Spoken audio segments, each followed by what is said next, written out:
안녕하세요, 뿌띠리치입니다. 여러분, 돈 걱정 없이 살고 싶지 않으세요? 매달 카드값이나 대출이자 걱정은 기본이고 내 집 마련, 아이들 교육비, 부모님 돌봄비 이런 것들도 다 걱정이잖아요. 거기다 내 노후까지. 준비해둔 돈은 적은데 써야 할 곳은 너무 많잖아요. 그렇다고 지출을 줄이자니 지금의 내 삶이 너무 힘들어지고, 또 그렇다고 지출을 줄이지 않고 지금처럼 살자니 앞으로도 계속 돈에 대한 걱정은 더 커질 것만 같습니다. 이 와중에 또 물가도 장난 아니잖아요. 오죽하면 월급 빼고 다 올랐다라는 얘기가 나오고 있습니다. 남들은 다 잘 사는 것 같은데 나만 점점 가난의 나락으로 빠지고 있는 것 같은 불안감 혹시 들지 않으시나요? 저도 4년 전까지는 매일 같은 걱정을 했었어요. 제가 쓴 돈은 모든 것을 바꾼다라는 책을 읽으신 분들은 아시겠지만요. 저도 그렇게 썩 가정 형편이 좋은 집에서 태어나지 못했거든요. 그래서 2001년도에 대학을 졸업하고 서울에 올라왔는데 사실 갈 곳이 없었어요. 그야말로 무작정 상경을 한 상황이었거든요. 그래서 첫 시작이 고시원이었어요. 그때 당시 제가 있었던 고시원이 신천이라는 곳에 있었거든요. 잠실 옆에 있는 곳인데 지금도 잠실 근처에 가면 옛날 그 생각이 많이 나곤 합니다. 처음에 고시원으로 출발을 이렇게 했지만 이후에는 원룸으로 옮기긴 했어요. 이제 직장을 잡고 고시원에서 출퇴근을 계속 할 수는 없었어서 이제 엄마한테 돈을 빌려서 원룸을 얻어서 이사를 했는데요. 고시원보다 조금 나아지긴 했지만 돈 걱정은 단숨에 해결되진 않잖아요. 월급을 받더라도 매달 25만 원에서 30만 원 정도의 월세를 내는 게 그렇게 버겁더라고요. 또 그러다가 제가 중간에 직장을 그만두고 대학원을 잠깐 다녔었거든요. 그 대학원에 다니는 시기에는 또 매달 나오는 월급이 없으니까 이 원룸의 생활을 유지하는 게 굉장히 힘들게 느껴졌었어요. 한 번은 전기세를 여러 달 못 내가지고 단전 예고장이 집 앞에 이렇게 붙어 있었던 적도 있고요. 카드값을 못 내서 연체도 한 적이 있었습니다. 하마터면 신용불량자가 될 뻔 했었거든요. 그렇게 간신히 대학원을 졸업하고 났더니 이번에는 또 학자금 대출이 저를 기다리고 있더라고요. 학자금 대출을 갚는데 무려 한 7년 이상의 시간이 걸렸던 것 같아요. 이렇게 근근히 정말 생계를 꾸려나가는 것조차도 저한테는 굉장히 힘든 일이었어요. 이렇게 계속 힘든 생활을 이어나가다 보니까 언제부턴가 슬슬 화가 좀 나더라고요. 남들은 다 잘 사는 것 같은데 왜 나만 이렇게 힘들지? 라는 생각도 좀 들고, 내가 사치를 하는 것도 아닌데 왜 항상 돈이 부족하지? 라는 생각도 들었습니다.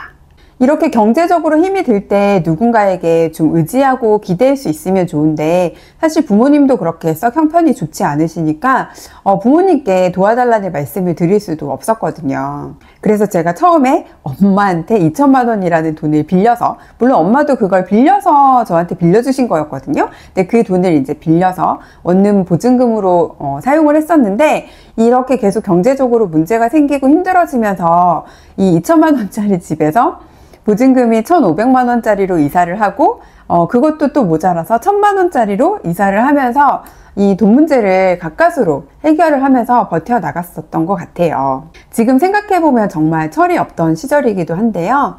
그 당시에는 저는 스스로는 낭비를 하지 않고 있는데 버는 돈이 너무 적어서, 혹은 내가 지금 현재 돈이 없어서 내가 이렇게 돈과 관련된 곤란한 상황에 처해 있다라는 생각을 했던 것 같습니다. 그래서 저는 그 부자라는 거 꼭 한번 해봐야겠다. 내가 지금은 이런 상황에 처해 있지만 언젠가는 나는 부자가 돼야겠다. 내가 살아서 한 번은 부자가 돼서 돈 걱정 없이 좀 살아봐야겠다. 펑펑 마음껏 좀 쓰고 싶다라는 생각을 하게 됐어요. 가난한 거, 돈 없는 거 굉장히 지긋지긋하더라고요. 혹시 지금 그때 저랑 같은 생각을 하고 계신 분이 계실까요? 그렇다면 저는 여러분께 이런 말씀을 드리고 싶어요. 여러분은 꼭 반드시 가난에서 탈출하실 수 있다라고요. 돈 걱정 없이 살 수 있다라는 말씀을 드리고 싶어요. 물론 시간은 좀 걸리긴 해요. 저도 2001년도에 대학을 졸업해서 2021년도까지 회사를 다니고 파이어를 했으니까 약 20년 정도의 시간이 걸린 셈이잖아요. 그 20년 동안에 마이너스 2천만 원으로 출발해서 제가 대략 10억 정도의 순자산을 만들고 퇴사를 했으니까 이 정도면 나쁘지 않은 것 같거든요. 그리고 실제로 투자를 했던 기간은 2013년도부터니까 10년 안에 대략적으로 1억으로 시작해서 10억 정도의 순 자산이 됐다는 거는 지금 돌이켜 생각해보면 괜찮게 썩 잘하지 않았나? 라는 생각이 들고 있습니다. 제가 이렇게 말씀드리면 도대체 어떤 방법으로 종잣돈 1억을 10억으로 만드셨나요? 어떻게 해서 20년 동안 좀 버티면서 어떤 투자를 해서 이렇게 자산을 불리셨나요? 라고 궁금해 하실 수 있는데요. 근데 제가 지금에 와서 쭉 돌이켜서 다시 생각을 해보면 중요한 건 투자 방법이 아닌 것 같아요. 투자 방법이야 사실 세상에 굉장히 많이 알려져 있잖아요. 굉장히 다양한 방법들이 이미 나와 있고 여러 가지 방법들이 다 장단점이 있어요. 그래서 어떤 방법이 정답이다, 어떤 방법대로 해야만 부자가 된다, 무조건 이렇게 하세요 라는 건 없는 것 같아요. 근데 중요한 건 여러분이 내가 지금 처해 있는 상황, 그리고 내가 지금 할 수 있는 거, 이런 것들을 정확히 아시고 나에게 맞는 방법을 선택하시는 거거든요. 그래서 방법이 중요한 게 아니라 더 중요한 건 그 방법이 될 때까지 여러분들이 흔들리지 않고 포기하지 않고 이어나가실 수 있는 여러분의 마음그릇인 것 같아요. 그리고 이 마음그릇을 가지시려면 결국 나는 될 거야 라는 자기 자신에 대한 확실한 믿음, 이게 필요한 것 같습니다. 하지만 이걸 갖기가 또 쉬운 일이 아니죠.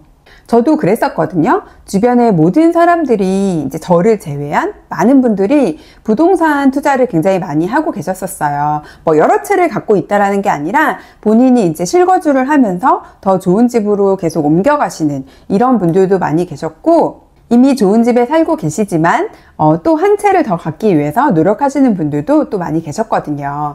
그렇게 주변의 대부분의 분들이 부동산에 관심 갖고 투자하실 때 저는 주식 투자를 하고 있었거든요. 그래서 많은 분들이 저한테 이런 말씀을 하셨었어요. 왜 집 사지 않냐고. 일단 집 한 채를 먼저 사야 된다. 실거주 집은 꼭 필요하다. 그러니까 주식 투자보다 일단 내 집 마련을 먼저 해라, 이런 조언을 굉장히 많이 해주셨었어요. 심지어 저희 시부모님도 도대체 언제쯤 집을 살 거냐 라면서 저를 만날 때마다 이렇게 좀 닥달 아닌 닥달을 하셨었거든요. 이런 말을 들을 때마다 전혀 흔들리지 않았어요 라고 말하면 그건 거짓말일 것 같아요. 저도 항상 매번 흔들림이 있었고요. 그리고 제가 투자했던 주식의 종목들이 다 수익이 나고 있었으면 모르겠지만 그렇지 않은 경우가 훨씬 많았거든요. 제가 얼마 전에도 이제 물타기로 배운 어떤 투자에 대한 원칙이라는 영상을 올렸었는데 그렇게 손실도 많이 봤던 상황들이 계속 있었었기 때문에 지금이라도 이 주식을 접고 나도 내 집 한 채를 갖기 위해서 공부하고 부동산 투자를 준비해야 되나? 라는 갈등이, 내적 갈등이 항상 있었습니다. 근데 그런 마음이 들 때마다 또 한편으로는 내가 지금 주식 투자로 이렇게 손해까지 본 상황인데 이걸 여기서 접고 다시 또 부동산으로 갈아타서 대출을 받아서 또 내 집 마련을 하겠다 라고 하면 나는 지금까지 과연 손해가 얼마지? 라는 생각도 좀 들었고요. 그리고 또 대출을 받아서 내 집을 마련한다 하더라도 그 내 집이 오른다는 보장이 또 없잖아요. 그래서 이것도 안 되고 저것도 안 되고 결국은 다 실패로 끝나면 어떡하지? 라는 불안감도 꽤나 컸던 것 같아요. 그렇게 이러지도 저러지도 못하는 상황 속에서 저는 그래도 추가적으로 빚을 지지 않고 제가 지금 가지고 있는 이런 주식 자산으로, 그리고 제가 그래도 해왔던 게 2013년도부터 해왔던 게 주식이라는 투자니까 여기에서 그래도 승부를 보는 게 그 답이 아닌가라는 생각으로 좀 버텨왔었고요. 그렇게 2013년도부터 2019년도까지 6년 정도를 버티다 보니까 또 좋은 기회도 저를 찾아오더라고요. 바로 코로나19라는 폭락장인데요. 그때 당시에 주가가 정말 짧은 시간에 급락을 하면서 생각보다 많은 분들이 동학개미 운동이라고 해서 주식시장에 뛰어드셨잖아요. 저도 당연히 그때 주식을 추가로 좀 매수를 했고, 그게 이제 바닥을 치고 올라가면서 순자산이 단숨에 2배가 될 수 있었습니다. 그렇게 되고 나니까 또 다시 한번 또 깨달음의 시간이 있었어요. 역시 버티니까 되는구나. 될 때까지 버텼어야 되는 거구나 라는 사실을 또 한번 느끼게 됐죠. 그래서 제가 지금 저의 20년 혹은 투자를 하기 시작한 2013년도부터 지금까지의 시간만 돌이켜 보더라도 투자의 방법이 중요한 게 아니라 투자를 하는 사람의 일단 마음 그릇이 더 중요하다. 버틸 수 있어야 된다라는 게 저는 지금까지 제가 투자하면서 배운 가장 큰 교훈인 것 같아요. 우리가 좀 부자가 돼야겠다. 혹은 뭐 부자까지는 아니더라도 내가 돈 걱정 없이 좀 살고 싶다. 뭐 사실 그게 부자인 것 같긴 한데요. 어쨌든 그렇게 돈으로부터 조금 자유로워지고 싶다라고 하면 남들과는 조금 다르게 살아야 이게 될 수 있잖아요. 너무 당연한 얘기잖아요. 남들이 좀 놀 때 우리는 공부도 좀 해야 되고, 남들이 쓸 때 우리는 모아야 되고, 남들이 뭔가 놀러 다니고 할 때 우리는 일을 할 수 있어야 되잖아요. 이렇게 남들과는 다른 방향으로 살 수 있어야 되는데요. 이거를 1, 2년 한다고 해서 우리가 갑자기 부자가 되는 일은 없잖아요. 저도 20년 정도 걸렸다고 했고, 투자를 시작하고 나서도 거의 한 10년 가까운 시간이 걸렸으니까 하루아침에 되는 일 없고요. 1, 2년 안에 해결되지도 않습니다. 그래서 꽤나 긴 시간을 남들과 다르게 살아야 되는데 이게 어렵다는 거죠. 이게 절대 쉬운 일이 아니라는 거예요.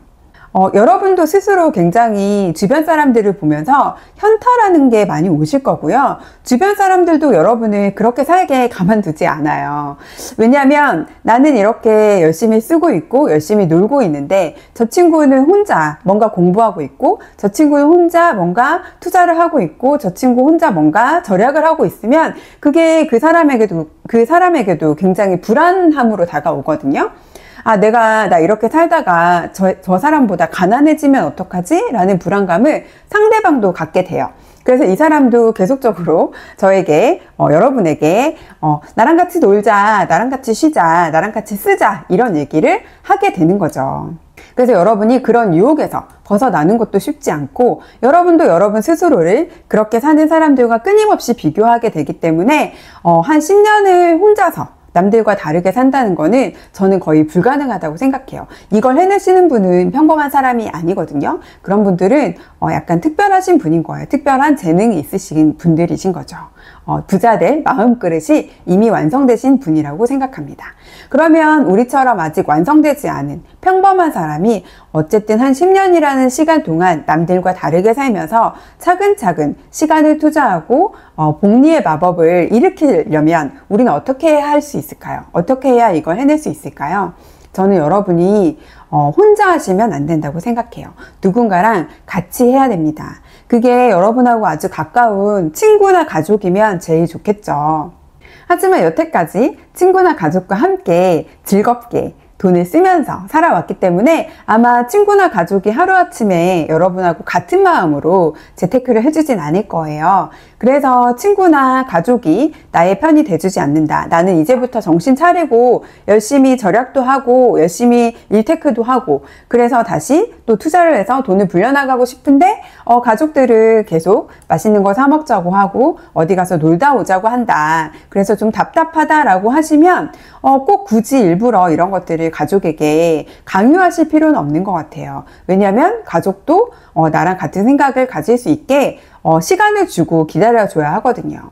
그러면 이런 경우에는 여러분은 다른 친구를 찾으시면 되겠죠. 그래서 요즘엔 이렇게 함께 모여서 함께 같은 뭔가 활동을 하는 챌린지 같은 프로그램이 굉장히 많은 것 같아요. 그리고 그런 네이버의 카페라던가 이런 커뮤니티도 활성화되어 있는 것 같습니다.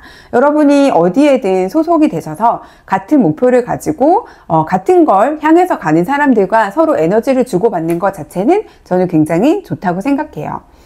그리고 이왕이면 제가 운영하고 있는 제린스 라이프로 오시면 더 좋겠죠?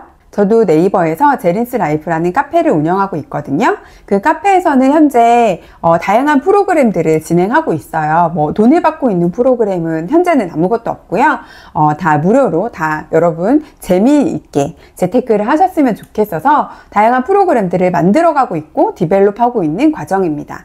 그 중에 한 가지가 6천사라는 게 있었어요. 6개월에 1,000만 원 모으는 사람들이라는 약자로 6천사를 진행했는데 저희가 4월 달부터 진행을 했어요. 그래서 4, 5, 6, 7, 8 9월 말까지 6개월 동안 1,000만 원을 모으는 게 목표인데요. 현재 이제 3개월 정도 지났잖아요. 근데 이 3개월 만에 1,000만 원을 거의 다 모아가신 분이 정말 많으신 거예요. 그래서 또 한 번, 혼자가 아니라 모여서 하니까 더 사람들이 이렇게 좋은 성과를 낸다라는 거를 정말 절실하게 눈으로 보면서 느끼고 있습니다. 그리고 또 하나 저희가 하고 있는 게 이제 모아라 종잣돈이라는 챌린지가 있어요. 이 챌린지는 아침에 일어나서 오늘의 예산을 정하고 자기 전에 정산을 하는 그런 매일매일 인증을 하는 이런 프로그램인데요.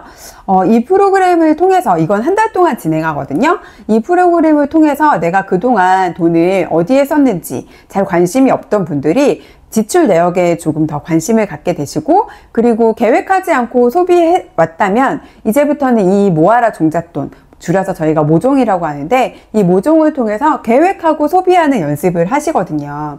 근데 이렇게 한 달 동안 여러분 많은 분들이 이 모종을 통해서 모종을 하지 않았던 때에 비해서 생활비를 절반 가까이 아끼신 분들도 많이 계세요.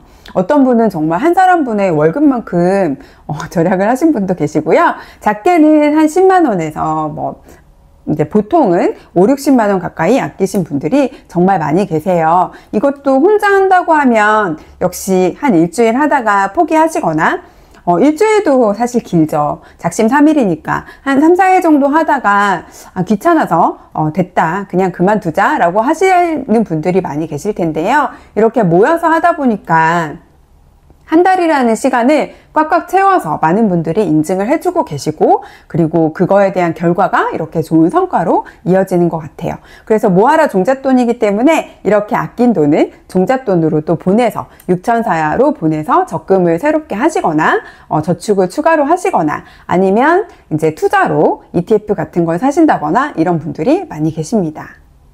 어떠세요, 여러분? 여러분도 이렇게 돈 관리부터 돈을 불려나가는 것까지 누군가랑 함께 꾸준하게 해보고 싶지 않으세요? 그렇다면 제린스 라이프에 오셔서 저랑 같이 꾸준히 그리고 차근차근 부자의 길로 들어서 보시면 어떨까 싶어요.